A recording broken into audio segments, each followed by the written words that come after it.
দেশে চলে যাওয়া ছাড়া আমার আর কোনো উপায় নাই পারুল।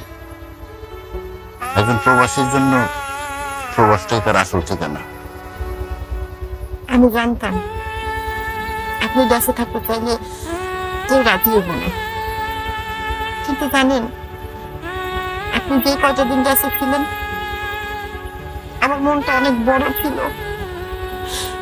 আপনি চলে গেলে আমার মনটা অনেক ছোট হয়ে যাবে।